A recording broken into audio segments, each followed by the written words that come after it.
बच्चों मैं आप लोगों से डिस्कस कर रहा हूँ illustration number 51 of that chapter admission of a partner. The book is T S Grewal and edition of the book is 2021।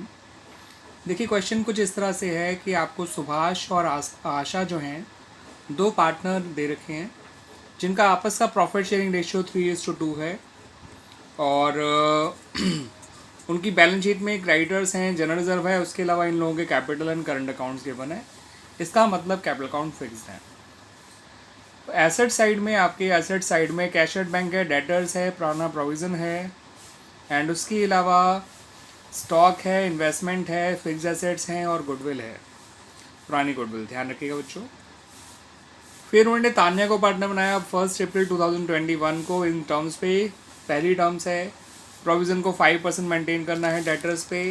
दूसरा आउटस्टैंडिंग बिल फॉर रिपेयर है जिसको अकाउंट करना है बुक्स में। फिर उन्होंने कहा कि अनअकाउंटेड एक्रूड इनकम भी है 7500। फिर उन्होंने कहा कि सुभाष जो है इन्वेस्टमेंट को 30,000 का टेक ओवर करेगा। फिर उन्होंने कहा एक्सपेंसिव रिवोल्यूशन 5,000 हुए हैं जो सुभाष नहीं पे कर रहे हैं। फिर उन्होंने कहा स्टॉक की नई वैल्यू 75,000 है, उसके अलावा नया रेशियो 4:3 दे रखा है। फिर बताया कि तानिया 1,00,000 रुपये कैपिटल लेकर आई है और तानिया अपने हिस्से गुडविल कैश लेकर आएगी जो कि twice the average profit of last 3 year से निकाली जाएगी और आधा premium for goodwill partner withdraw कर लेंगे।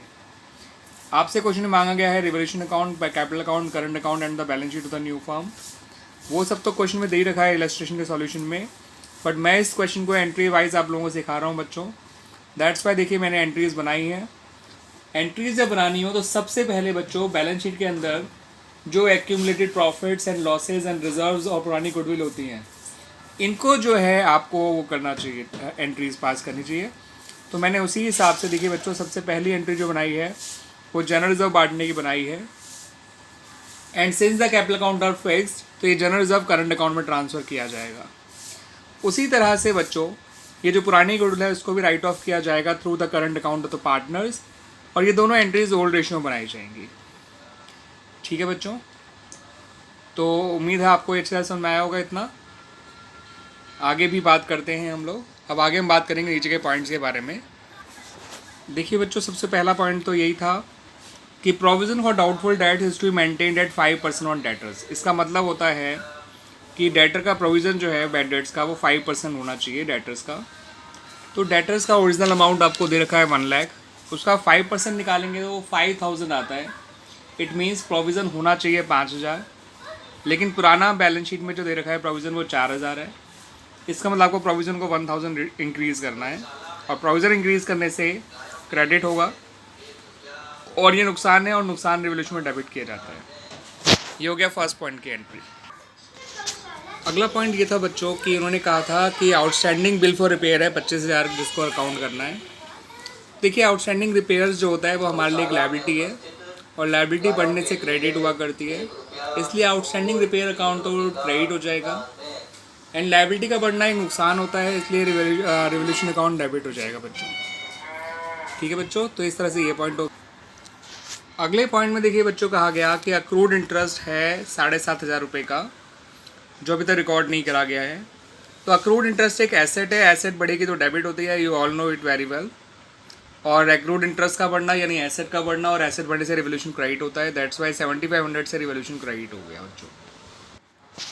अगले पॉइंट में कहा गया बच्चों कि जो सुभाष है वो इन्वेस्टमेंट को टेक ओवर कर रहा है 30,000 रुपये में। तो बच्चों इस स्टेटमेंट के अंदर दो एंट्रीज छुपी हैं।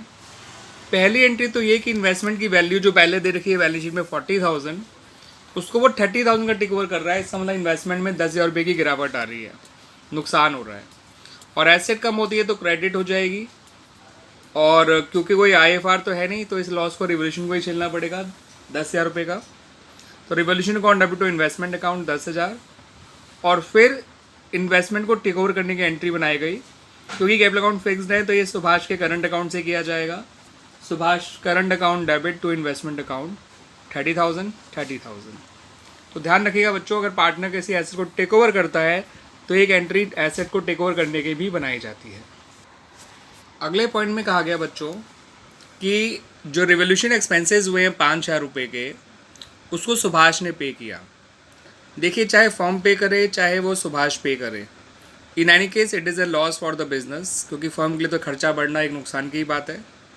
तो रिवोल्यूशन अकाउंट तो डेबिट हो जाएगा बिकॉज ऑफ दैट। अगर ये फर्म ने खुद पे किया होता तो टू कैश या बैंक अकाउंट आता, लेकिन क्योंकि ये सुभाष ने पे किया है तो टू सुभाष करंट अकाउंट आ जाएगा 5,000 रुपये। इस बात को ध्यान रखिएगा बच्चों। अगर पार्टनर ने पे किया इसलिए टू पार्टनर्स करंट अकाउंट आया है, और करंट अकाउंट भी इसलिए आया है because capital accounts are fixed. अगर फर्म खुद पे करती तो टू कैश या बैंक अकाउंट आता। अगले पॉइंट में कहा है बच्चों कि स्टॉक इज रिवैल्यूड एट ₹79,000। देखिए बच्चों, स्टॉक अगर रिवैल्यूड हुआ है 79,000 तो इसका मतलब उसकी नई वैल्यू आपको 79,000 दे रखी है। स्टॉक की पुरानी वैल्यू देखेंगे तो वो 74,000 दे रखी है। इसका मतलब स्टॉक को 5,000 बढ़ाना पड़ेगा आपको, और स्टॉक बढ़ेगा यानी एसेट बढ़ेगी तो ये फ़ायदे की बात है, इसलिए रिवोल्यूशन अकाउंट क्रेडिट हो जाएगा। अगले पॉइंट में बच्चों जो है आपको नया रेशियो दे रखा है ऑफ ऑल द पार्टनर्स।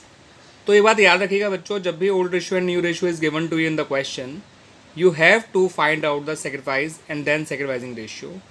तो सुभाष एंड आशा दोनों का सेक्रीफाइस निकाला गया by subtracting their new share from their old share, and then उनके सेक्रीफाइस का रेशियो निकाल लिया जो कि आया 7:3। ये sacrificing ratio treatment of goodwill करने में काम आएगा, नॉट ऑफ ओल्ड गुडविल, उसको तो राइट ऑफ कर दिया गया। जो गुडविल अब वैल्यू की जाएगी और जो नए पार्टनर का शेयर आएगा तान्या का, अगर वो प्रीमियम लेकर आई है तो उस प्रीमियम को सीसी सेक्रीफाइसिंग रेशियो 7:3 में बांटा जाएगा। नहीं लाएगी तो उसके करंट अकाउंट से लेकर उतना पैसा सेक्रीफाइसिंग रेशियो में ही सुभाष एंड आशा को बांटा जाएगा। अगले 2 पॉइंट में बच्चों मैं इकट्ठे डिस्कस कर रहा हूँ। उसमें कहा गया है तान्या 1 लाख रुपये कैपिटल लेकर आएगी, और अगले पॉइंट में कहा गया है कि तान्या अपने हिस्से गुडविल जो है कैश लेकर आएगी, जिसको निकालने के लिए कहा गया है कि पिछले 3 साल के एवरेज प्रॉफिट का ट्वाइस करके निकाला जाएगा। तो देखिए बच्चों, मैंने पहले तान्या गुडविल निकाली कैसे, पहले वो समझा दूँ। 3 साल का प्रॉफिट जब जोड़ेंगे तो इट्स माई मिस्टेक, ये 2,70,000 तो डायरेक्ट नहीं आएगा, ये आएगा 4,05,000।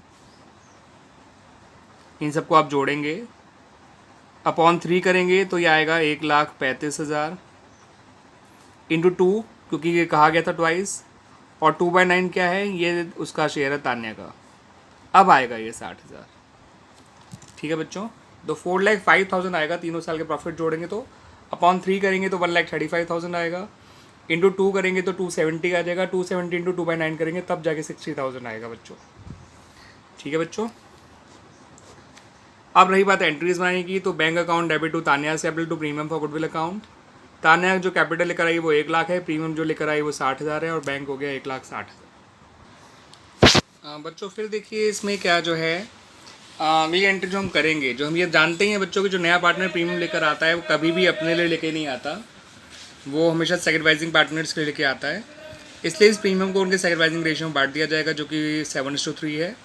तो 42,000 सुभाष को मिला और 18,000 आशा को, और उनके करंट अकाउंट को इसलिए क्रेडिट किया गया because capital accounts are fixed. Question में साफ क्या गया था कि पार्टनर्स अपने आधे प्रीमियम को विड्रॉ कर लेंगे।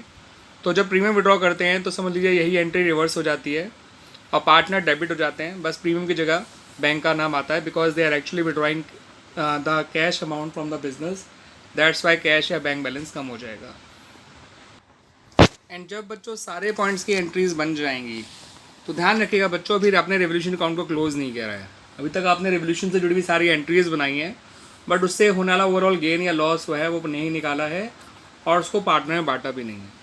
तो देखिए बिना रेवोल्यूशन अकाउंट बनाए गेन या लॉस कैसे निकाला जाता है, you should know all this things as well बच्चों। रेवोल्यूशन 1,000 रुपये से प्रोविजन की वजह से डेबिट हुआ था, 25,000 से आउटस्टैंडिंग रिपेयर की वजह से डेबिट हुआ था, 5,000 रेवोल्यूशन एक्सपेंसेस की वजह से डेबिट हुआ था, और 10,000 इन्वेस्टमेंट की वजह से डेबिट हुआ था। तो रेवोल्यूशन अकाउंट डेबिट तो हुआ है 41,000 से, क्रेडिट हुआ था एक अक्रूड इंटरेस्ट की वजह से और एक जो है स्टॉक के बढ़ने की वजह से। तो 12,500 से वो क्रेडिट हो रहा है। अब आप चेक कर सकते हैं, इनका डिफरेंस 28,500 आ रहा है, यानी कि हमको ओवरऑल लॉस हो रहा है, नेट लॉस, जिसे आप डिविजन लॉस भी कह सकते हैं, जो ओल्ड रेशियो में बांट दिया जाएगा सुभाष और आशा में। तो इस तरह से अब ये सारी एंट्रीज बच्चों कंप्लीट हो जाती हैं। और बच्चों मैं आपको एक चीज़ बता दूं, अगर आपको एंट्रीज बनानी आती हैं तो आप कोई भी अकाउंट बना सकते हैं, कोई भी बैलेंस शीट बना सकते हैं, ठीक है, कोई भी पॉइंट एक्सप्लेन कर सकते हैं if you know how to make the correct entries. That's why बच्चों इस इलस्ट्रेशन को मैंने एंट्री वाइज ही समझाया, बाकी अकाउंट और जो है बैलेंस शीट तो किताब में ही बनाकर दे रखी है। थैंक यू बच्चों।